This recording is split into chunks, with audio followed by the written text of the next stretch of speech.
Hello दोस्तों, राधे राधे। आप लोग कैसे हैं? उम्मीद है कि आप लोग स्वस्थ होंगे, मस्त होंगे। मैं कुसुम आर्या एक सोहर उठान गीत लेकर आए हैं। आप लोग को कैसा लगेगा कमेंट में जरूर बताइएगा। भैले मांगी में लालनवा गोरिया कैसे सपरी, भैले मांगी में लालनवा गोरिया कैसे सपरी। सासु जी आई पिपरी पिसन को मांगी अपना नेक के बदले ठेंग दखइबो पिया गए परदेश। कुंजी ले गईले सजनवा गोरिया कैसे सपरी, कुंजी ले गईले सजनवा गोरिया कैसे सपरी।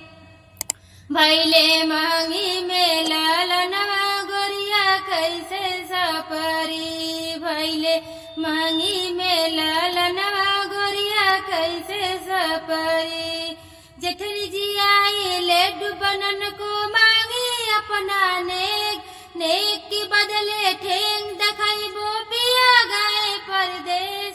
कुंजी ले गईले सजनवा गोरिया कैसे सपरी, कुंजी ले गईले सजनवा गोरिया कैसे सपरी।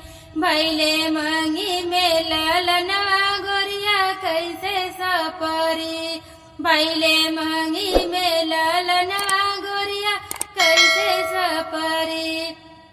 ननद जी आई कजरा लगन को मांगी अपना नेक के बदले ठेंग दखइबो पिया गए परदेश। कुंजी ले गईले सजनवा गोरिया कैसे सपरी, कुंजी ले गईले सजनवा गोरिया कैसे सपरी।